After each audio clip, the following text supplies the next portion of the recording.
Joshua chapter 10.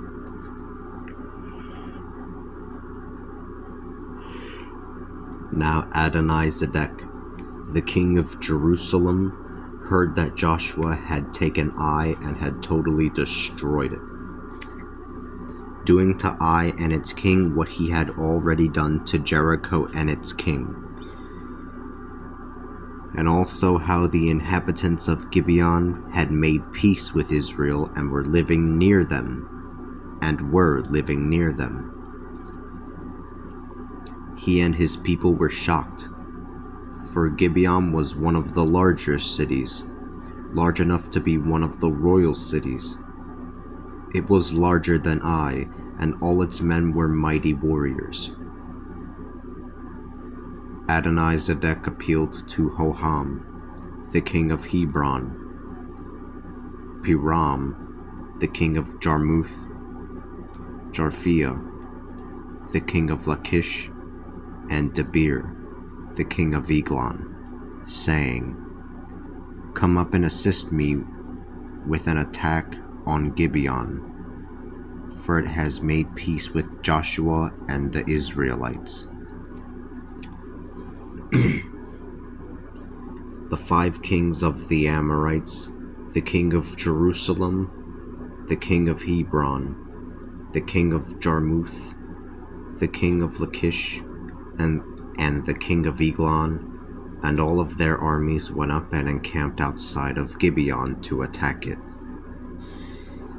The Gibeonites sent a message to Joshua, who was in his camp at Gilgal, saying, "Do not abandon your servants.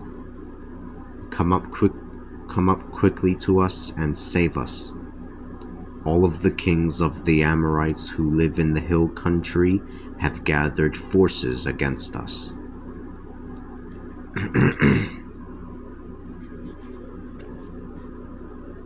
So Joshua and all of his fighting men went up along with his most valiant warriors.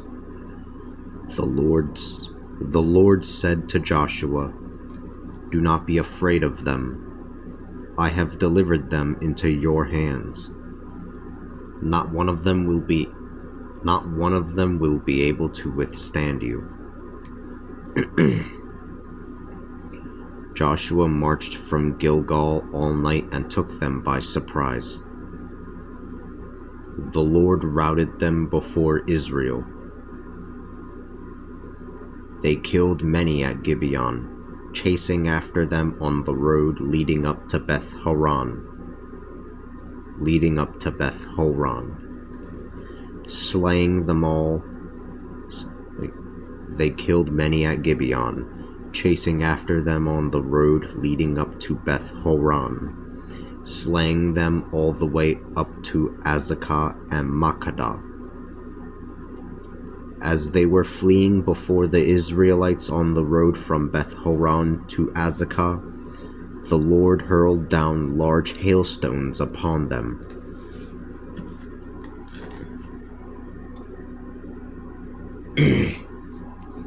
So that more of them were killed by the hailstones than had been killed by the swords of the Israelites.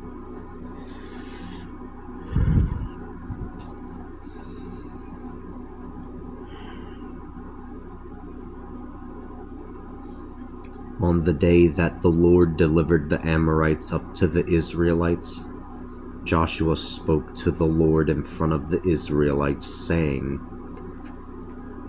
"O sun, stand still over Gibeon. O moon, over the valley of Ajalon.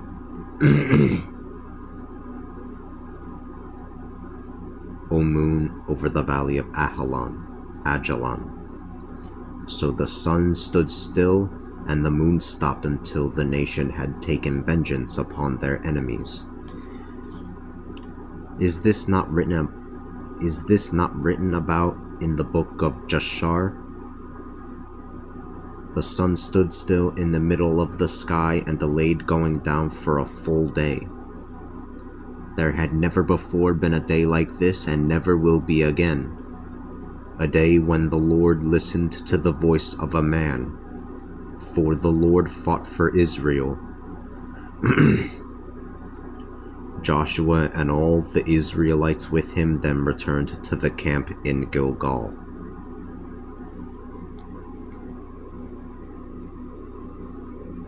These 5 kings fled and hid themselves in a cave at Makkedah.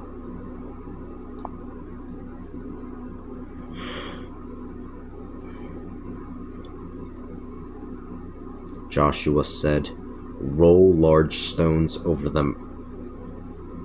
These 5 kings fled and hid themselves in a cave at Makkedah.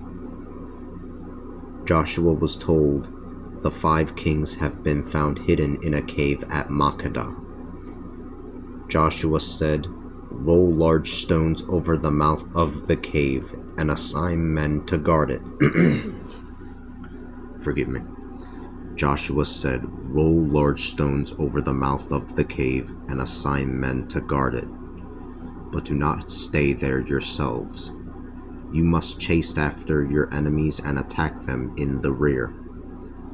Do not allow them to enter into their cities, for the Lord your God has delivered them over into your hands."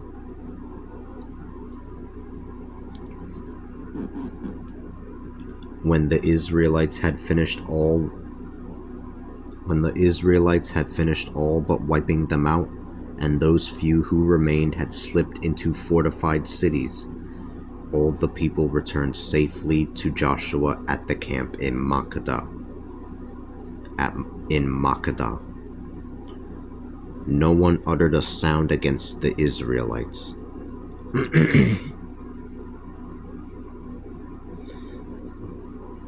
Joshua said, "Open the mouth of the cave and bring those 5 kings out of the cave to me." So they brought those 5 kings out of the cave to him.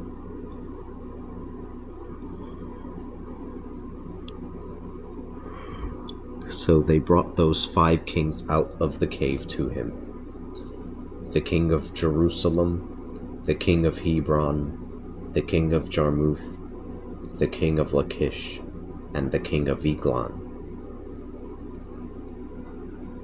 When they had brought those 5 kings to Joshua, Joshua summoned all of the men of Israel and said to the leaders of the army who had gone out with him, "Come here and put your feet on the necks of these kings." So they drew near and put their feet on their necks.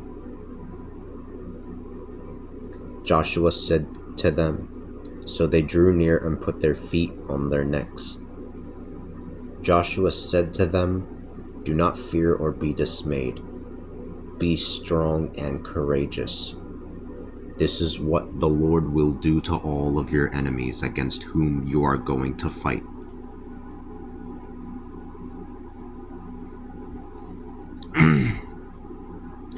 Joshua then struck and killed them, hanging them from 5 trees. They were left hanging from the trees until the evening. At sunset, Joshua ordered that they be taken down from the trees and cast into the cave where they had been hiding. They placed large stones at the mouth of the cave that are still there today. That same day, Joshua conquered Makkedah. He put it and its king to the sword, wiping out all of them.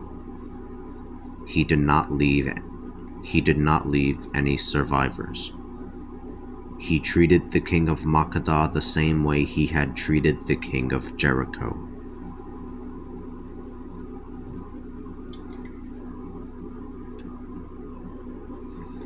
Joshua and all the Israelites then moved on from Makkedah to Libnah, and once there they attacked Libnah.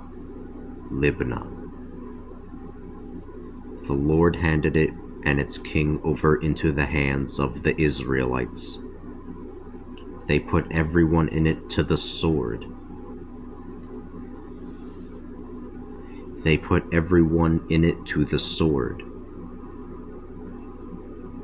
He left no survivors.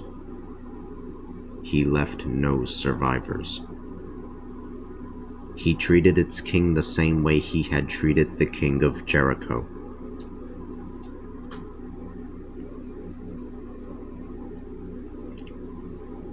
Joshua and all of the Israelites then traveled from Libnah to Lachish, making camp outside of it and attacking it.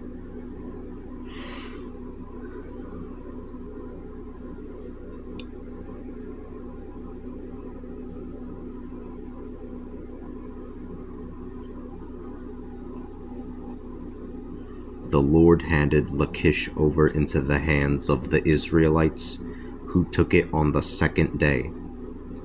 They put everyone in it to the sword, just as they had done at Libnah. Horam, the king of Gezer, had come up to assist Lachish. Joshua defeated him and his army, leaving no survivors.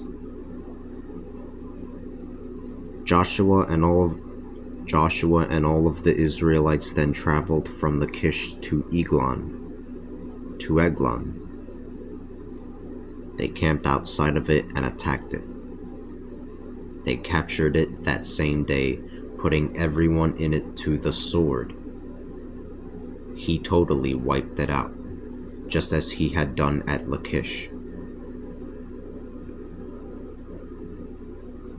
Joshua and all of the Israelites went up from Eglon to Hebron and attacked it. They took it and put everyone to the sword, including its king, its dependent towns, and all of its inhabitants.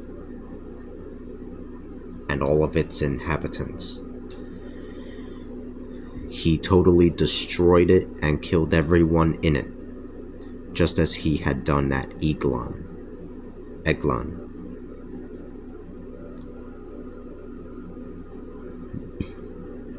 Then Joshua and all of the Israelites turned back to Debir.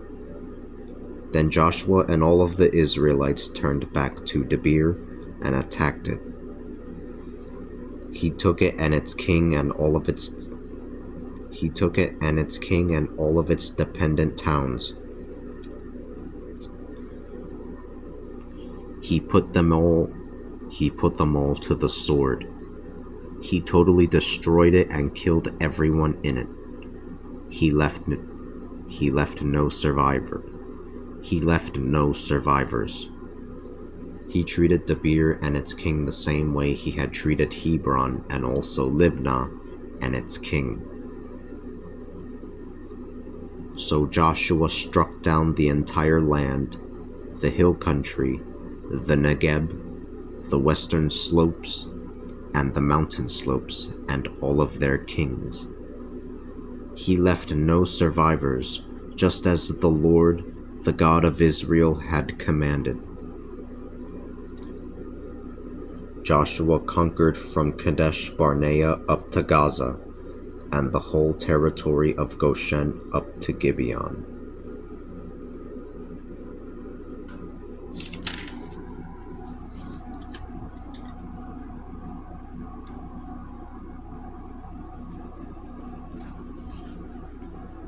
Joshua captured all of these kings and all of their lands in one campaign because the Lord, the God of Israel, was fighting for Israel.